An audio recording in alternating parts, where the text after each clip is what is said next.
أعوذ بالله من الشيطان الرجيم. بسم الله الرحمن الرحيم. أم حسبتم أن تدخلوا الجنة ولما يأتكم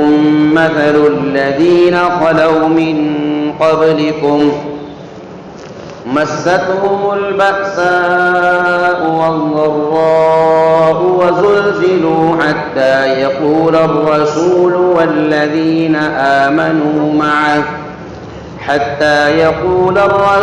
والذين آمنوا معه متى نصر الله ألا إن نصر الله قریب. سورہ بقرہ کی یہ ایک آیت ہے.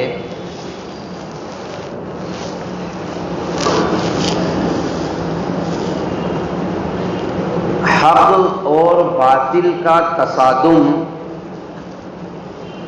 ایمان اور کفر کی لڑائی،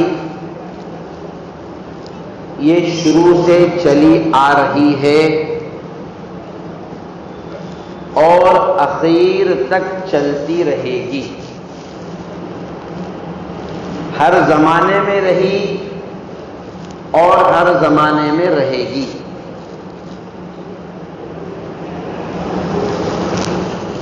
اللہ تبارک و تعالی اہل ایمان کو دشمنوں کی طرف سے جو تکلیفیں اور جو ایذائیں پہنچتی ہیں ان کے متعلق تسلی دیتا ہے اور اللہ اپنے کلام کے ذریعے سے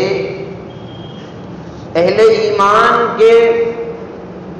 ایمان میں مضبوطی پیدا کرنے کے لیے ایسے احکامات اور ایسی آیات نازل فرماتا ہے جس سے اہل ایمان کی استقامت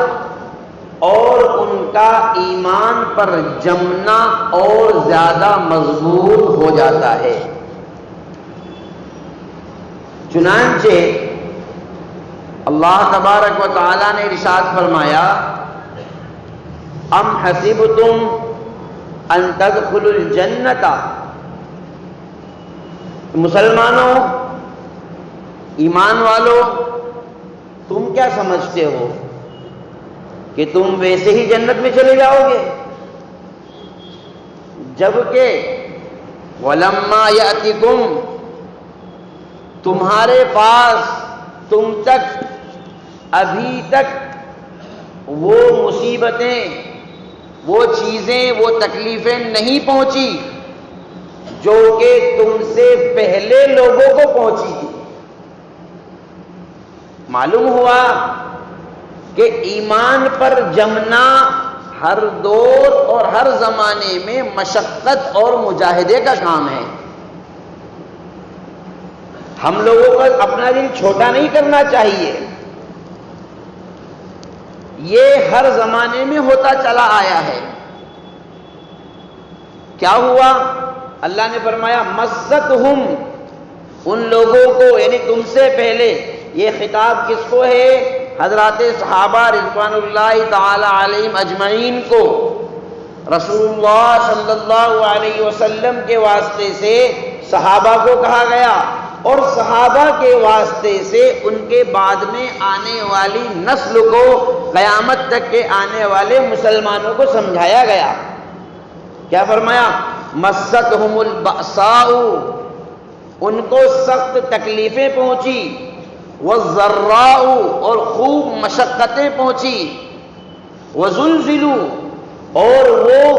جھنجھوڑ دیے گئے، ہلا دیے گئے،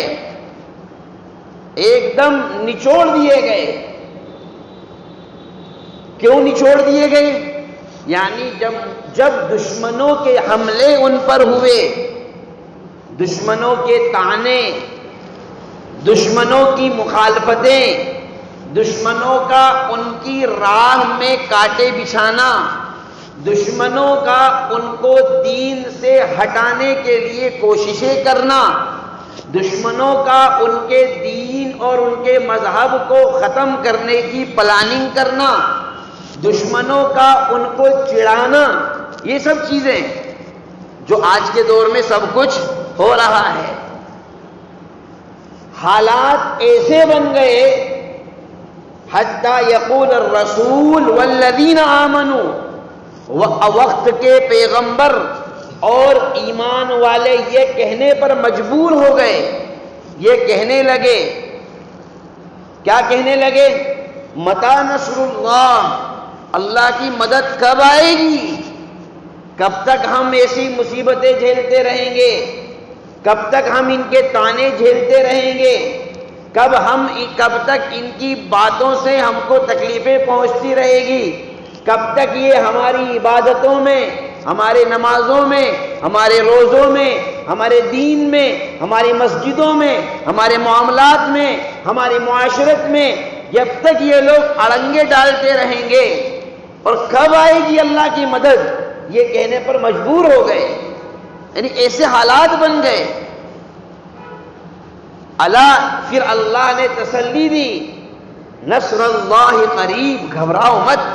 یاد رکھو اللہ کی مدد بہت جلد آنے والی ہے، یہ تسلی دی گئی۔ مفسرین نے لکھا ہے کہ لوگوں کا یہ کہنا کہ اللہ کی مدد کب آئے گی،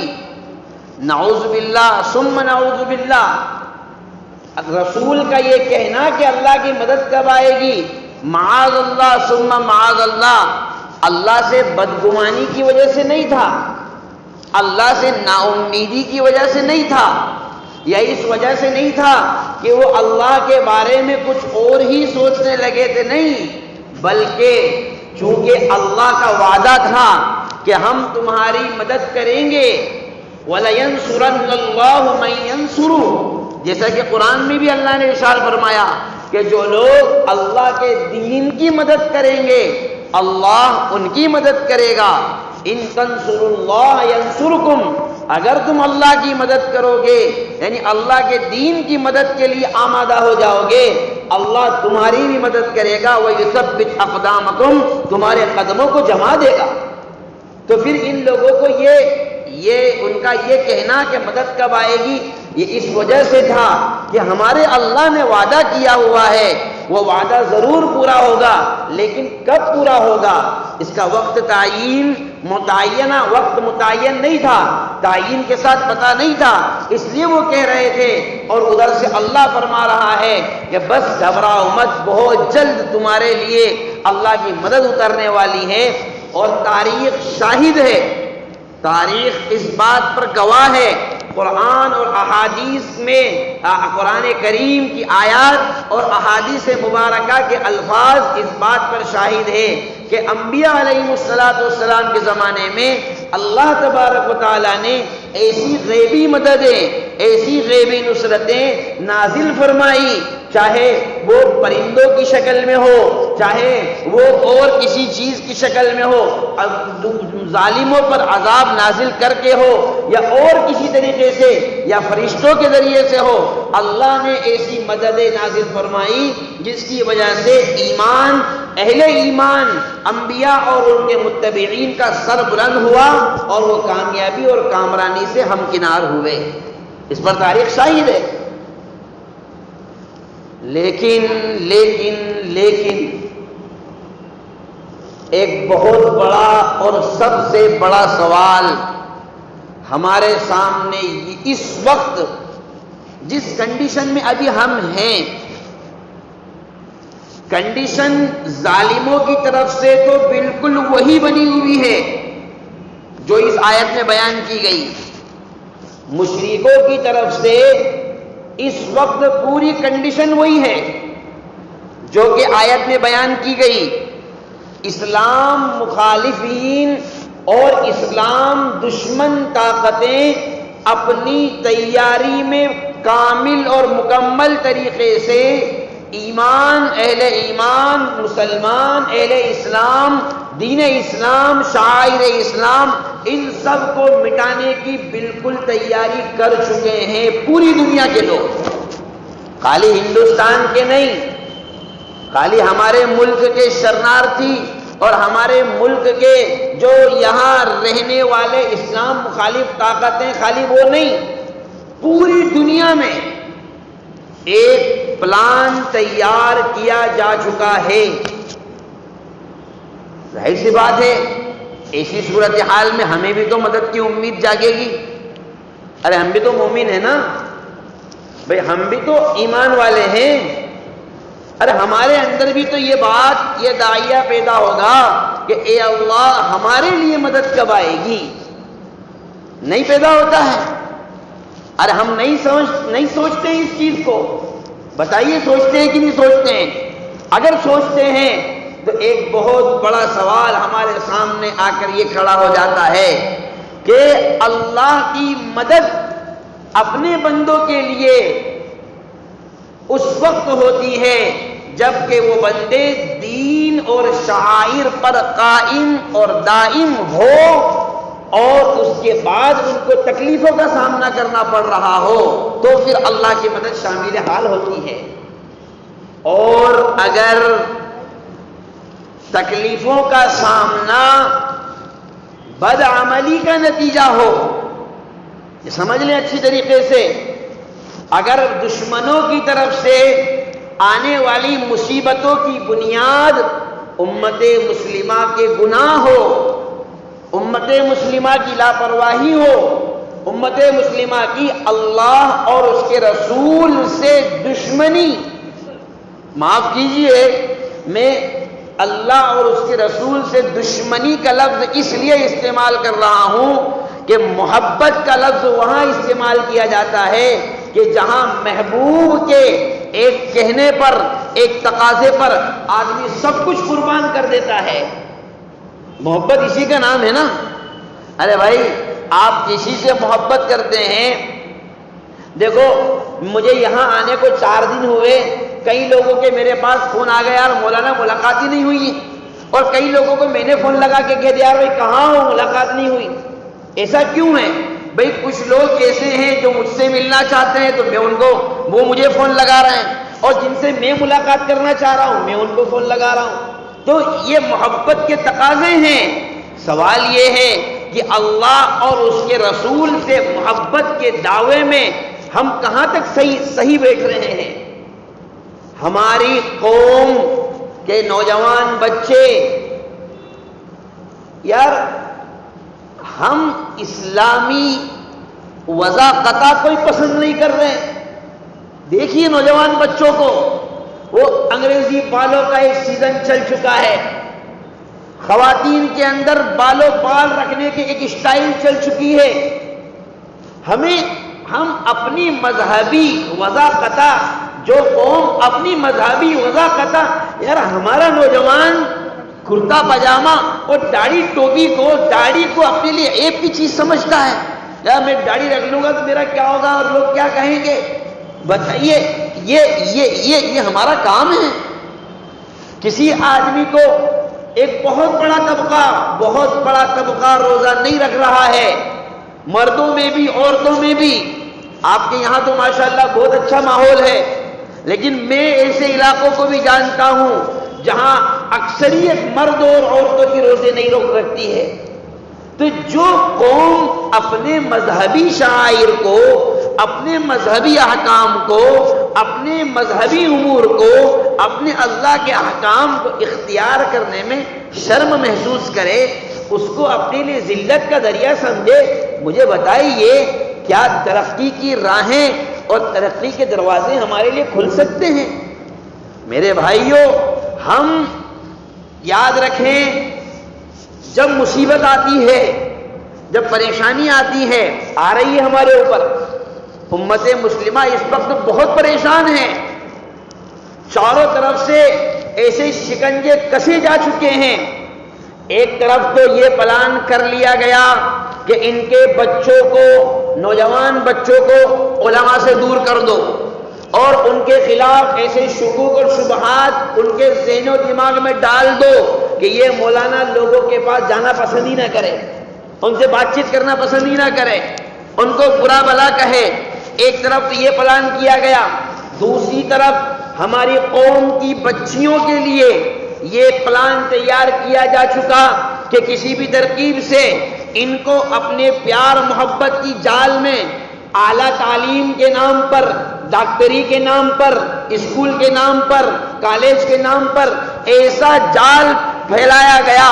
اور سازش کے ایسے جال بنے گئے کہ ہماری قوم کی بہت ساری بچیاں نہ وہ سمجھتی نہیں ہیں، انہیں پتہ نہیں ہے، یا پھر یہ ہے کہ پتہ ہے لیکن وہ اس چیز سے غفلت جان بوجھ کر برت رہی ہے۔ ماں باپ کو یا تو پتہ نہیں ہے یا پھر ماں باپ کو پتہ ہونے کے باوجود ماں باپ درگزر کر رہے ہیں۔ ایسا یعنی 8 لاکھ سے زیادہ پورے ملک میں 8 لاکھ سے زیادہ مسلم بچیاں ایسی ہیں جو رجسٹرڈ مرتد ہو چکی ہے، رجسٹرڈ جن کے نام لکھے ہوئے ہیں، یہ پہلے مسلم تھی اب کافر ہو گئی، غیر مسلم سے اس نے شادی کر لی، غیر مسلم کے ساتھ بھاگ گئی، اور ہو کیا رہا ہے معلوم؟ اس کے بعد میں گھر والوں نے تو بھگا دیا، اب گھر میں تو قدم رکھ نہیں سکتے، وہ گھر میں آ نہیں سکتی، اور ادھر ظالموں کی پلاننگ یہ ہے کہ اس کو اپنے مذہب میں لانا نہیں ہے،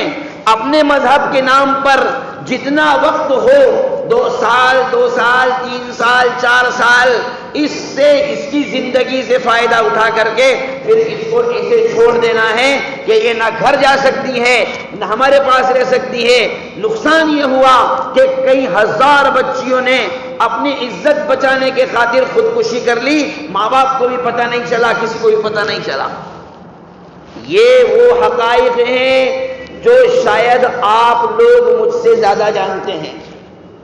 شاید آپ لوگ اس کا علم مجھ سے زیادہ رکھتے ہیں، لیکن یاد رکھیں میرے بھائی، اگر مصیبتوں کا آنا ہم کو اللہ کی طرف بڑھا رہا ہے، پریشانی کی وجہ سے اور دشمنوں کی طرف سے آنے والی مصیبتوں کی وجہ سے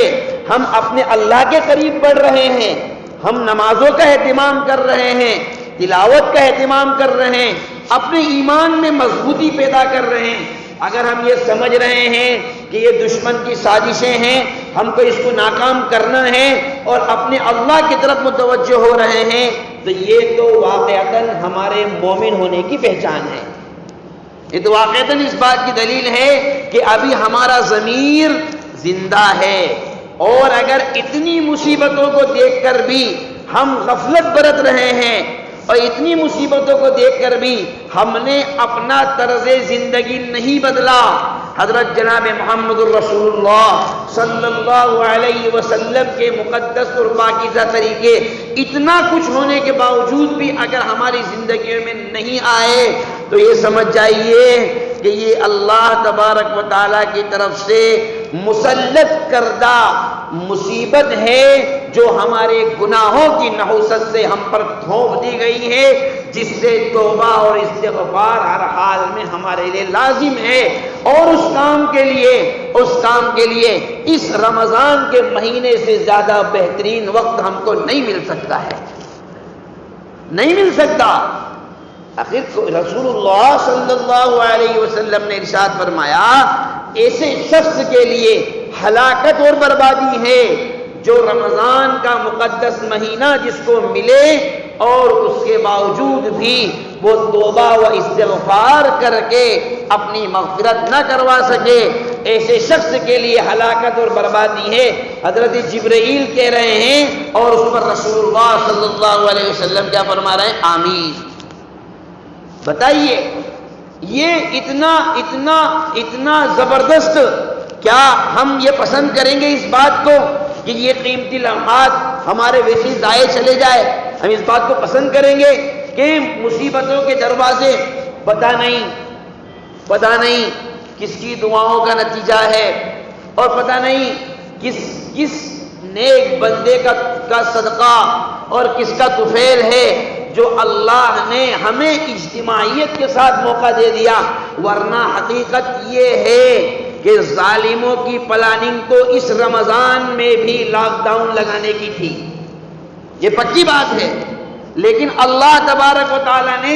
اس کو ناکام کیا اور ہمیں موقع فراہم کیا کہ تم پھر ایک بار اجتماعیت کے ساتھ پھر اکٹھے ہو کر کے دعائیں کرو، پھر اکٹھے ہو کر کے نمازیں پڑھو، پھر اکٹھے ہو کر کے روزے رکھو، پھر اکٹھے ہو کر کے تراویح پڑھو، پھر اپنے رب کی طرف پھر آؤ۔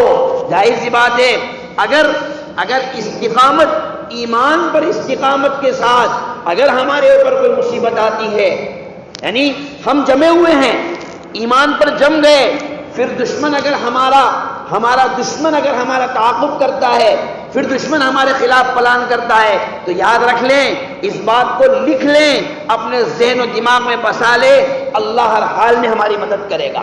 اور ہم جم جائیں گے اور ہمیں استقامت کے ایک پہاڑ ثابت ہوں گے جو دشمنوں کو مرعوب کرے گا اور دشمن کی ساری پلاننگ کو اور دشمن کی شکست فاش کا ذریعہ بنے گا۔ لیکن پہلے ہم اپنے آپ کو اس ڈگر پر لانے کی کوشش کریں، اس مشن اور اس تحریک کو جو حضرت جناب محمد رسول اللہ صلی اللہ علیہ وسلم لے کر آئے، اپنے آپ کو صحیح معنی میں اس کا ممبر بنائے، صحیح معنی میں اس کا سدسیہ بنائے۔ سدسیہ تو ہم بن چکے ہیں، لیکن ہم کام کچھ نہیں کر رہے ہیں، خالی سائن کرنے کا کام کر رہے ہیں۔ کہیں کا کام کر رہے ہیں؟ سائن کرنے کا۔ جیسے اسکولوں میں ہوتا ہے نا، بہت سارے لوگ ایسے ہوتے ہیں، بہت سارے ٹیچر جگہوں پر ماسٹر آتا ہے، 11 بجے کی اسکول ہے، 2 بجے آئے گا، سائن مارے گا، 2:30 بجے چلا جائے گا، پڑھائی کچھ نہیں۔ ظاہر سی بات ہے جب پڑھائی کچھ نہیں ہے تو رزلٹ بھی کچھ نہیں ہے، لیکن جو محنت کرتے ہیں ان کے نتائج بھی اچھے آتے ہیں۔ تو ہم خالی سائن کرنے والے مسلمان نہ بنے،